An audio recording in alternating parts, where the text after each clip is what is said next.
तिथे बघ ना. माय गॉड.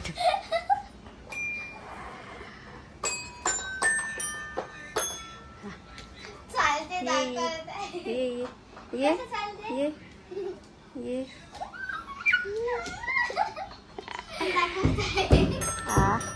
उठ उठा. हाय चलो चलो चलो चलो. आबे तर इथे मी निवांतसाठी ना सकाळी सकाळी ॲपल, ड्रायफ्रूट्स आणि दूध मिक्स करून पेस्ट बनवत आहे.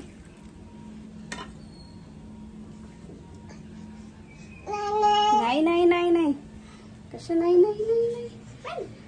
निर्मळची आवड झाली आणि निवांतची व्हायची आहे. कशी दिसते रे तू न्यू कॅमेऱ्यामध्ये, कशी दिसते रे. याला आपण एक प्रकारची ॲपल स्मूदी पण म्हणू शकतो, कारण यामध्ये ड्रायफ्रूट्स आहे, दूध आहे, ॲपल आहे. जे जे ड्रायफ्रूट्स पाहिजे आहे ते आपण आपल्या आवडीनुसार टाकू शकतो. आता भिजत घातलेले जे बदाम होते ते मी यामध्ये ॲड केलेले आहे आणि सकाळी त्याला हेच मी खायला देते. आणि इथे ना सकाळच्या नाश्त्यासाठी जे आहे आलू पराठे बनवायचा विचार आहे, म्हणून इथे आलू उकळायला ठेवले आहे. तर निवांशला स्मूदी चारून झाली. आलू उकडत आहे तोपर्यंत कणिक वगैरे थोडीशी भिजवून ठेवते, म्हणजे गव्हाचं पीठ भिजवून ठेवते. आणि आलू जे आहे गरमच आहे तोपर्यंत झाडू वगैरे पटापट मारून घेते. जेवढे कामं होते तेवढे पटापट करायचा प्रयत्न करते, पण मधामधात थोडे थोडे ब्रेक लागतातच, त्यामुळे मग उशीर होऊन जाते कामांना. तर चला असेच कनेक्ट राहा. आणि हो, ब्लॉग आज मी खूप दिवसानंतर बनवत आहे, कारण ब्लॉग बनवायसाठी जे मोटिवेशन पाहिजे आहे ते मला मिळत नव्हतं. आणि एकदा का ब्लॉग बनवायची लिंक जी आहे ते तुटून गेली तर मग ते इच्छा होत नाही आणि त्या गोष्टींकडे मग परत करायला त्या गोष्टी थोडंसं आपल्याला मोटिवेशन पाहिजे असते.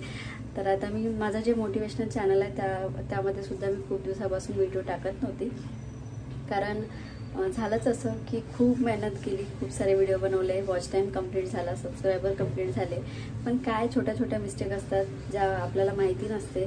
तर त्यामुळे ना तिथे सुद्धा ते मॉनिटायझेशन झालं नाही. मग त्यानंतर माझं मन जे आहे डिमोटिवेट झालं आणि मग व्हिडिओ टाकायची अजिबात इच्छा नव्हती. आता वर्ष होऊन गेलं त्याला, तर मी विचार करते परत त्या चॅनलला जे आहे व्हिडिओ टाकणं सुरू करू. पण तेच आहे की कंटेंट लिहायसाठी वेळ मिळत नाही, म्हणून थोडंसं ब्लॉगिंग मला ठीक वाटते, पण त्यासाठीही ना म्हणजे पुष्कळ गोष्टी असतात. ब्लॉग करायचं म्हटलं की घर थोडंसं नीटनेटकं राहिलं पाहिजे, कारण कोणीही येतं चॅनलवरती तर चांगल्या गोष्टीच बघायसाठी येतात. आणि म्हणजे जे ब्लॉग बनवतात त्यांचंही सुद्धा कर्तव्य आहे की चांगल्या गोष्टी ब्लॉगमध्ये दाखवल्या पाहिजे, की ज्यामुळे समोरचे लोक आपल्यामुळे मोटिवेट झाले पाहिजे. तर पण आता शक्यतो कधी कधी ना होते थोडंसं जसं ओट्यावर पसारा किंवा काय असं, तरी मी खूप प्रयत्न करते की व्हिडिओच्या मागे सुद्धा माझ्या घरामध्ये पसारा राहत नाही. जेव्हाच्या तेव्हा त्याची खेळणी जी आहे ती उचलून फटाफट डब्यात टाकणं, या गोष्टी मी करत राहते. पण तेच होते की नाही आता हे व्यवस्थित नाही आहे, सकाळी उठून आपण फ्रेश नाही झालो, मग ब्लॉग कसा सुरू करायचा, या अशा पुष्कळशा गोष्टी मनामध्ये येतात आणि मग ब्लॉग शूट करायचं जे आहे ते राहून जाते. तरी आज मी म्हटलं छोटं छोटं जे आहे क्लिप काढायच्या आणि असं करून आपण ब्लॉग बनवायचा. तर चला आता मी फटाफट झाडू मारून घेते आणि जमल्यास पोछा सुद्धा लावून घेते. सध्या ना मी पाण्याचं प्रमाण वाढवलेलं आहे, कारण चेहऱ्यावरती जे आहे असे पिंपल्स येत आहे आणि होऊ शकते आंब्यामुळे सुद्धा. आमची कॅपॅसिटी संपलेली आहे, आम्हाला आता झोप येत आहे. आणि इथे मी आता पीठ घेतलं होतं भिजवायसाठी आणि मीठ घालते आणि पीठ भिजवून ठेवते. ए पिला ए पडस थांब. आणि ना केस पण बेबी हेअर्स येत आहे आणि हेअर फॉल तर विचारूच नका की किती होत आहे, खूप जास्त.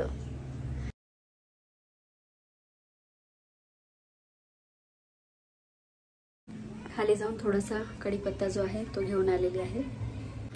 तुम्ही कांदे वगैरे महाग होईल म्हणून घेऊन ठेवता का? मी तर इथे 4 ते 5 किलो घेऊन ठेवले, तरीही ना कांद्यांची स्मेल येते. म्हणजे एखादी कांदा जरी सडला तरी ना घरामध्ये खूप स्मेल येते. म्हणजे हे पाहत राहावं लागते आणि अधामधात हे साफ करत राहावं लागते. आणि साफ करायला वेळ नाही मिळाला तर मग एक कांदा सडला की बाकीचे सर्व सडून जाते. म्हणून मी जास्त घेऊन ठेवत नाही. आता थोडे महाग होईल म्हणून फक्त 4 ते 5 किलो जे आहे घेऊन ठेवले. थोडेसे संपलेले आहे. आलूचे पराठे मी कधी भाजी बनवून करते, तर कधी मग घाई झाली तर या प्रकारे सारण बनवते, ज्यामध्ये कांदे, हिरवी मिरची जी मिक्सरमध्ये पेस्ट करते आणि त्यानंतर बारीक कट केलेले कांदे, सांबार हे सर्व आणि चवीपुरतं मीठ वगैरे टाकून हे सारण जे आहे ते बनवून घेते. आणि थोडंसं भाजीपेक्षा हे थोडंसं घाईने पटकन होऊन जाते. आणि हा नाश्ता कसा हेवी असतो आणि मग स्वयंपाकाचं तेवढं टेन्शन येत नाही, कारण 4-5 पराठे तर माणसं आरामात खाऊन घेतात. तर त्यामुळे मग दुपारी वगैरे थोडंसं हलकं फुलकं राहिलं तरी मग होऊन जाते. रोज तेच भाजी खा किंवा भाजी पोळी त्रास येतो. मग अदामधात पराठे किंवा असं काही केलं तर घरच्यांनासुद्धा छान वाटते आणि आपल्यालासुद्धा वेगळं काहीतरी करायला मिळते. आता हे आलूचे पराठे वगैरे बनवताना जर मला मिस्टरांनी पाहिलं ना तर ते म्हणतात की तेल जास्त टाकू नको, पण खायचे आहे पराठे तर मग ते तेल असो किंवा मग तूप असो हे जास्त प्रमाणात पाहिजे, तेव्हाच ते पराठे खाण्यात मजा येते.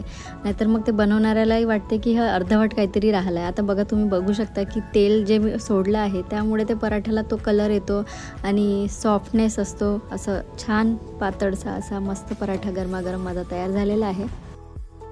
आता आज दहीवाल्याची खूप वाट बघितली, पण दहीवाला काही आला नाही आणि दह्याशिवाय ना पराठ्याला खरंच मजा येत नाही. पण म्हटलं नाही आहे तर, कारण इथून मार्केट थोडंसं लांब आहे म्हणून, आणि रेडीमेड दही तेवढं काही खास वाटत नाही. म्हणून मग सर्वांनी नाश्ता केला. कोणी सॉस घेतलं तर कोणी लोणचं वगैरे सोबत खाऊन घेतलं आहे. तर हे लोणचं जे आहे मी आईकडून आणलेलं आहे. माझा झाला आहे आणि काय म्हणतात, आलू पराठे म्हटलं तर हेवी नाश्ता आहे. आणि आता बाकीचे कामं करायचे आहे तर थोडंसं आळस येत आहे. तर आणि आता जेवणाची एवढी काही गरज नाही. दुपारी काही वाटलं तर हलकं फुलकं काही बनवून घेईल. बाकी आता स्वयंपाकात पडणार नाही. निवांसाठी वरण भात बनवलेला आहे आणि मिरची घालायची आहे, त्याच्यासाठी थोडंसं आलूचं जे आहे मिक्सचर ते पण ठेवलं होतं. त्याला एक पराठा टाकून देते. आता तो झोपला आहे. आणि टी व्हीवरती काय सुरू आहे तर आमचा फेवरेट प्रोग्राम, ज्यामध्ये कॉमेडी पण आहे आणि सोबत कुकिंगसुद्धा आहे. कुकिंग कमी, कॉमेडी जास्त, पाहायला मजा येते. म्हणजे तोच भारतीचा शो आहे चालू. तर तो दाखवलेलेच एपिसोड जे आहे ते रिपीट होत राहते, तरी आमच्या घरी सकाळी ते सुरूच राहते. मग कोणी पाहो किंवा नाही. आणि टी व्ही तर मोस्टली मी आता खूप कमी पाहते, कारण वेळच मिळत नाही. तर चला आता बाकी पोछा वगैरे लावायचा आहे, तो लावून घेते आणि आंघोळ करते. मग पिल्लू उठेलच, त्याचीसुद्धा आंघोळ करते. चला, माझ्या पिल्लूची आंघोळ झाली, माझी आंघोळ झाली. तिकडे चिमणी बाईची सकाळी सकाळी झाली, ते पण 7 वाजता झाली. आमचीच लेट झाली. बरं तेलाची बॉटल पाहिजे निवांशला, म्हणून निवांश रडत आहे. हा ना? हॅलो कर, हॅलो. अरे बाबा, न्यू हॅलो शिकला. चला आता काय करायचं, निवांशने पराठा पण खाल्ला, आवडीनं खाल्ला. म्हणजे अदामधात मी निवांशला असा साधा पराठा आलूचा बनवून देत जाईल. थोडंसं का होईना खात जाईल निवांश, तशीच त्याला चव लागत जाईल. हा ना? चला. तर आता इथे मी पूजा करून घेतली आणि लाईट वगैरे होती, पण इथेच जवळ मिस्टर जे आहे नाईट शिफ्ट करून झोपलेले होते, त्यामुळे अंधारामध्ये पूजा केली. आणि पिल्लूला माझा स्टँड जो आहे, मी जिथे मोबाईल लावला होता तो स्टँड त्याला खिचायचा होता. तर अशा प्रकारे जे आहे माझी पूजा झाली. आणि तुळशीला वगैरेसुद्धा पूजा झाली की पाणी टाकून देते आणि मग तिथेसुद्धा अगरबत्ती वगैरे हे सर्व लावते. आता साईडला तुम्हाला माझ्या चप्पल दिसत असेल, काल थोडासा पाऊस आला इथे म्हणून ते मला नंतर क्लिक झालं. अरे म्हटलं हे सगळं व्हिडिओमध्ये आलं असेल आणि तुळशीच्या जवळच जे आहे, पण हे सगळं जे आहे मी ठेवलेलं नाही आहे, निर्मयने आहे. तर नाही ते इथे तुळशीच्या एकदम बाजूला वगैरे चपला वगैरे ठेवल्या नाहीच पाहिजे आणि नाहीच राहत, कारण आतमध्ये एक चप्पलचं वगैरे स्टँड आहे, तिथेच ठेवतो. पण पावसाळा होता, काल पाऊस आला, त्यामुळे इथे निर्मय गाडीमध्ये ठेवून दिला. मला पण मला मला मला मला मला एक एक एक एक पप्पी, एक लवकर. एक पप्पी दे. मला दे मला दे. टिकी नाही काढू. बोला बोला बोला, ब्लॉग मध्ये काहीतरी बोला. हा हा हा बोला बोला. अरे अरे काहून आता काय झालं? बोला बोला. निवांश हाय कर. माय गॉड, हा तर माझे केस नाही ठेवत आहे. हाय कर. हाय हाय कसं करते? हाय. अरे हाय. तर अचानक ना पावसाला खूप जोराची अशी सुरुवात झाली आणि हे सुरुवातीचे जे पाऊस असते ना, मुलांना सुद्धा वाटते पावसामध्ये ओलं व्हावं, खेळावं. आणि आधीसारखं तर खरंच 50% मुलांना ना खेळायला मिळतच नाही. पण आता इथे निर्मयचे पप्पा होते तर त्यांनी दोघांनाही सोडलं. मी जर का असती तर मी थोडंसं नाहीच म्हटलं असतं. निवांशला तर नाही, कारण कधी कधी काय होते थंडगार पाणी असते आणि मग सर्दी वगैरे मुलांना पकडते. आणि मस्त पावसामध्ये दोघंही बहीण भाऊ जे ओले झाले, त्यानंतर मग त्यांना आंघोळ वगैरे करून दिली निवांशला वगैरे मी. आणि त्यानंतर थोडंसं असं म्हटलं की पराठे सकाळी झाले, आता सायंकाळीच्या टाईमला थोडंसं भूक लागू शकते, म्हणून मग इथे मी माझ्याकडे मुरमुरे होते त्याचा मी इथे कच्चा चिवडा बनवायला घेतला आहे. साधे जे आहे शेंगदाणे, डाळ्या माझ्याकडं होत्या तर माझ्याकडे हे होते फुटाणे होते, ते फुटाणे मी इथे टाकलेले आहे. आणि बारीक कट केलेला कांदा, टमॅटो, मिरची आणि कोथिंबीर आणि थोडंसं ना चवीपुरतं तिखटसुद्धा टाकलं. नाही टाकलं तरी चालते, पण इथे मी टाकलं. आणि त्यानंतर मीठसुद्धा आणि आपलं खायचं कच्चं तेल हे सर्व टाकून छान असं मिक्स करून घेतलं.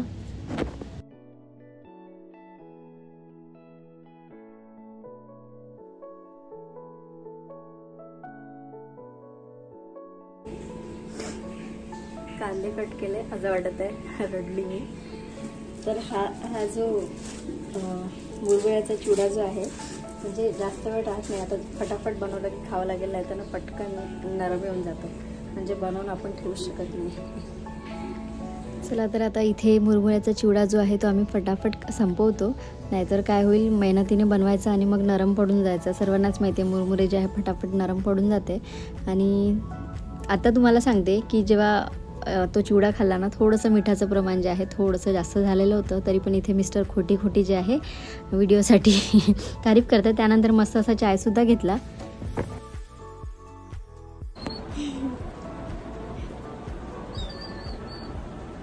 चला आता चाय घेते आणि आजचा ब्लॉग जो आहे तो इथेच संपवते.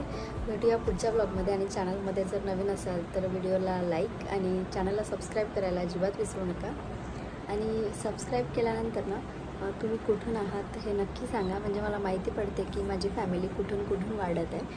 तर प्लीज मला तुमचं शहराचं किंवा गावाचं नाव कमेंटमध्ये नक्की मेन्शन करा. तर चला भेटूया पुढच्या ब्लॉगमध्ये. तोपर्यंत बाय बाय. परत एकदा सांगते, प्लीज सबस्क्राईब करायला अजिबात विसरू नका, ज्यामुळे माझ्या पुढे येणाऱ्या व्हिडिओची नोटिफिकेशन तुम्हाला मिळेल. आणि व्हिडिओ आवडल्यास लाईक करा. व्हिडिओ कसा वाटला, काय वाटला कमेंटमध्ये लिहून नक्की सांगा. आणि तुम्ही कुठल्या भागातून आहेत तेही कमेंटमध्ये नक्की लिहा. चला बाय.